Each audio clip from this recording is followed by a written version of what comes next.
राम राम भाई। तो इस वीडियो में जो है आज मैं आपको अग्नि के बारे में बताऊंगा। जो शरीर में आयुर्वेद में 13 प्रकार की अग्नि बताई गई है, उन सभी के बारे में जो है मैं आपको समझाऊंगा। इस वीडियो के बाद आपको किसी भी प्रकार से अग्नि के कॉन्सेप्ट में कोई भी डाउट नहीं रहेगा।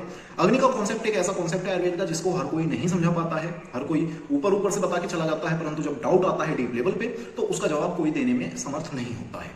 ये मैं अपने एक्सपीरियंस बेस पे बोल रहा हूँ, क्योंकि मेरा अपना एक्सपीरियंस रहा है। हो सकता है आपके जवाब मिल जाते हो आपको, परंतु मुझे आज तक कोई सेटिस्फैक्ट्री जो रीजनेबल एक आंसर होता है वो नहीं दिया गया था कभी भी। ठीक है, तो अग्नि के कॉन्सेप्ट पे फिर मैंने खुद से रिसर्च करी, खुद से जो है समझा, खुद से ग्रंथों को पढ़ा, खुद से अलग अलग किताबों को देखा। तो उसके बाद मुझे जो है काफ़ी चीज़ें पता चली, जो कि मैं अब आपके साथ शेयर कर रहा हूँ और उम्मीद करता हूँ कि आपको भी जो है आज के बाद अग्नि के कॉन्सेप्ट में किसी भी प्रकार का जो है डाउट नहीं रहेगा। ठीक है, तो भाई जो अग्नि होती है आपके शरीर में, यदि आप सोचें तो अग्नि जो है ये क्या है? अग्नि है वो द्रव्य इसलिए कह रहा हूं, द्रवति गच्छति परिणामति द्रव्यम, जो परिणाम को प्राप्त होगा वो द्रव्य। ठीक, जो अग्नि है, अग्नि क्या है? अग्नि वह है जो आपके शरीर में पाक आदि कार्य को करती है।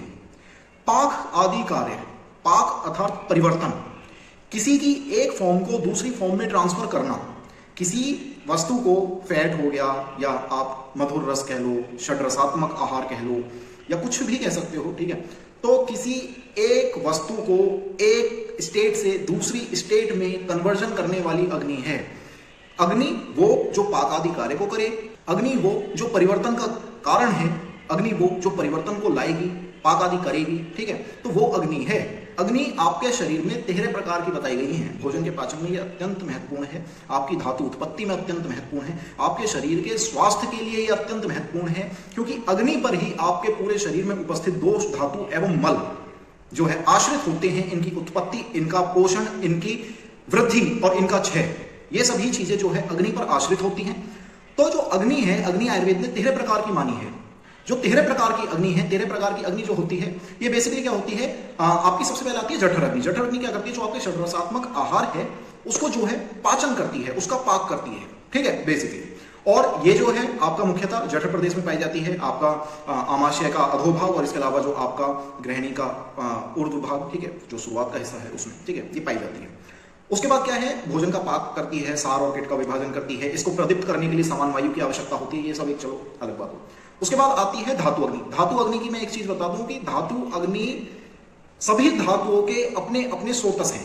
सभी धातुओं के अपने अपने स्रोतस हैं, जहां पर उन धातुओं की अग्नि पाई जाती है जो कि आहार रस से धातु की उत्पत्ति में एक महत्वपूर्ण भूमिका निभाती है। जो आहार रस धातु के पोषण के लिए आता है उसको परिवर्तित करती है, उसका पाक करती है, धातु के रूप में परिणत करती है, धातु को पोषण प्रोवाइड करती है। कौन? जो अग्नि उस स्रोतस में रहती है। सभी धातुओं का अपना अपना स्रोतस है, सभी धातुओं का अपना अपना स्रोतस है। सभी धातुएं अपने अपने स्रोतस के द्वारा वहन होती हैं, अपने अपने स्रोतसों के द्वारा ही पोषित होती हैं, पोषण को पाती हैं। ठीक है, अब जो आपका 7 प्रकार की धातु हैं, तो कॉमन सी बात है कि जब धातु 7 हैं तो जो अग्नि होंगी, जो धातु अग्नि होंगी वे भी 7 होंगी। तो रस, रक्त, मांस, मेद, अस्थि, मज्जा, शुक्र, ये जो 7 धातु हैं, इनकी रसाग्नि, रक्ताग्नि, मांसाग्नि, मेदग्नि, अस्थि अग्नि, मज्जा अग्नि, शुक्र अग्नि होती है। इनके रस वह स्रोतस, रक्त वह स्रोतस, मांस वह स्रोतस, मेद वह स्रोतस, अस्थि वह स्रोतस, ठीक है, और आपका मेद वह स्रोतस, मज्जा वह स्रोतस, ठीक है, शुक्र वह स्रोतस, ये सारे स्रोतस हैं। थोड़ा सा इसमें ठीक है, कोई बात नहीं। तो अब क्या है? सभी के अपने स्रोतस हैं, स्रोतसों में अग्नि पाई जाती है, मतलब कि रस वह स्रोतस में रसाग्नि पाई जाएगी। सबसे पहली बात जो आपको समझनी है कि जो रस वह स्रोतस है, रसवाही स्रोतस है, रसवाही स्रोतस ही रस धातु के पोषण का, रस धातु की वृद्धि का, रस धातु के क्षय का कारण है। उसमें उपस्थित रस अग्नि उस कार्य को करती है। आहार रस द्वारा आया हुआ पोषण, आहार रस द्वारा रस धातु को पोषित करने का कार्य रसाग्नि करेगी। ऐसे ही रक्त को रक्ताग्नि करेगी, मांस को मांसाग्नि करेगी, और यह अग्नि पाई जाएगी उस धातु के स्रोतस में। उम्मीद कर रहा हूं ये कॉन्सेप्ट क्लियर हो गया। तो अब तक आपकी 8 अग्नि क्लियर हो गई, आपकी 8 अग्नि क्लियर हो चुकी हैं। जठर अग्नि, 7 धातु अग्नि। अब आ जाती है पंचमहाभूत अग्नि, जो कि सबसे बड़ा क्वेश्चन मार्क है। रीजन, जो आपकी धातुएं हैं पृथ्वी महाभूत प्रधान धातु भी मौजूद हैं, जल महाभूत प्रधान धातु भी मौजूद हैं, पूरा शरीर पंच महाभूतात्मक है। जब सातों धातु का पोषण हो गया है, जठर अग्नि ने आहार रस को बना दिया है, तो धातुओं के अलावा शरीर में ऐसी कौन सी जगह है जहां पे आवश्यकता पड़ जाती है पंच महाभूत अग्नि की? क्वेश्चन मार्क लग जाता है इस बात पे, जिसको समझाने में साधारणतः कोई जो है इच्छुक नहीं होता, इंटरेस्ट नहीं लेता, पता होते हुए नहीं बताता, या फिर शायद पता ही नहीं है, इस बारे में मैं भी नहीं जानता हूं। परंतु यदि आप पंच महाभूत अग्नि के बारे में बात करें तो पंच महाभूत अग्नि 5 होंगी, क्योंकि महाभूत 5 हैं। कौन कौन से हैं? आकाश महाभूत आकाश अग्नि, वायु महाभूत वायु अग्नि, तेज महाभूत तेज अग्नि, जल महाभूत जल अग्नि, पृथ्वी महाभूत पृथ्वी अग्नि। ठीक है, ये 5 अग्नि हो गई। ये पांचों अग्नि आपके शरीर में उपस्थित हैं, तभी तो आचार्य ने कहा कि आपका शरीर 13 अग्नि पर संचालित है।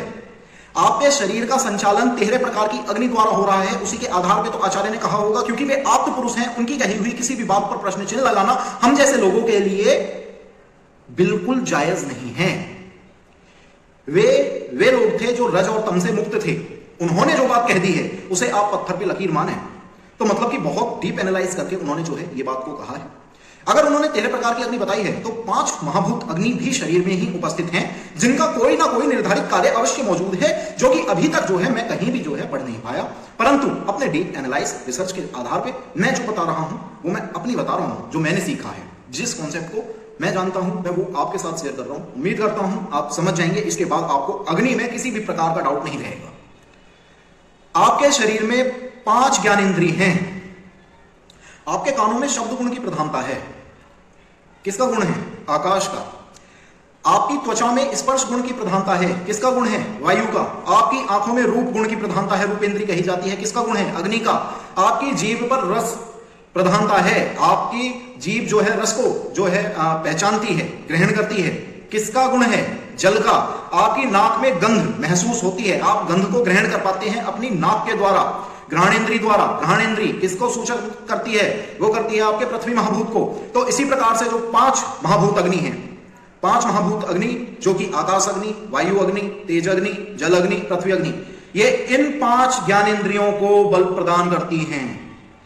आहार से आहार रस की उत्पत्ति जब जठर अग्नि द्वारा हो जाती है, उसके बाद उस से आपकी धातुओं का पोषण होता है, और धातुओं के अलावा जो एक चीज रह गई जिसके ऊपर आपका शरीर संचालित होता है, जिसके द्वारा आपका शरीर गति कर रहा है, किसी भी चीज को, किसी भी ज्ञान को ग्रहण कर रहा है, वो है आपकी ज्ञानेंद्री। और ज्ञानेंद्री जो है शब्द गुण प्रधान, स्पर्श गुण प्रधान, रूप गुण प्रधान, रस गुण प्रधान, गंध गुण प्रधान, जो कि क्रम से आकाश, वायु, तेज, जल, पृथ्वी, इन पे जो है आश्रित है। इनकी महाभूत की प्रधानता है। उसी के आधार पे उन गुणों को जो है वहां पे ग्रहण किया जाता है। तो ये जो अग्नि है, ये आहार रस जो आपका जठर अग्नि के पाक आदि कार्य के या जठर अग्नि के व्यापार के परिणाम स्वरूप उत्पन्न हुआ था आहार रस, उस आहार रस के ही एक भाग से आपके ज्ञानेंद्रियों को बल प्रदान होता है। समझे? उसी आहार रस के एक भाग से आपके ज्ञानेंद्रियों को बल प्रदान होता है, जिससे ये ज्ञानेंद्रियां अपने कर्म को सुचारू रूप से जो है संचालित करती हैं, ग्रहण करती हैं। सातों धातु पुष्ट होंगी तो धातुओं में जो है समता दिखेगी, परंतु ज्ञानेंद्रिय के कर्मों में वृद्धि और क्षय आधारित है इनके पोषण पर, और कोई भी चीज जो जीवित है वो बिना पोषण के नहीं चल सकती। तो महाभूत अग्नि इनको पोषण प्रोवाइड कर रही हैं, तभी ये जो है समवस्था में रह के जो है आपके ज्ञान को उत्पन्न करवाती हैं। और वहीं जो जठर अग्नि है उसका कार्य सिंपल सा है कि भैया वो रस बनाती है, रस धातु को उत्पन्न करती है, रस धातु अर्थात आहार रस। तो उम्मीद कर रहा हूं भाई इस कॉन्सेप्ट को आप समझ गए होंगे। इसके बाद किसी भी प्रकार का अग्नि में डाउट बचता नहीं है, और यदि किसी भी प्रकार का डाउट उत्पन्न होता है तो चिंता मत करो, एक बार वीडियो फिर से देख लेना, ठीक है। और उम्मीद कर रहा हूं बहुत बढ़िया वीडियो लगी होगी, और अगर बढ़िया लगी है तो लाइक कर लो, सब्सक्राइब कर दो, शेयर कर दो चैनल को। भाई ऐसी ही बेहतरीन वीडियो आपको मिलती रहेंगी, और मेरे एफर्ट्स तो भाई हैं ही, और साथ मिलेगा चाहे नहीं मिलेगा, हमारा कर्म है चलना, हम चलेंगे। तो हमें उस चीज़ की भी चिंता नहीं किसी भी रूप से, और उम्मीद कर रहा हूँ साथ आप देंगे। यदि कोई अच्छा काम मैं कर रहा हूँ तो उम्मीद करूँगा कि आप भी उसमें साथ देंगे, क्योंकि मिलकर आयुर्वेद को जो है आगे बढ़ाना है। आयुर्वेद को सर्वोत्तम स्थान जिसका ये पूर्णतः हकदार है वो इसको प्रदान करवाना है। तो इसी के साथ अनुमति चाहूँगा। बहुत बहुत धन्यवाद। जय हिंद, जय भारत, जय हिंदुस्तान, जय आयुर्वेद, आयुर्वेद सर्वोच्च।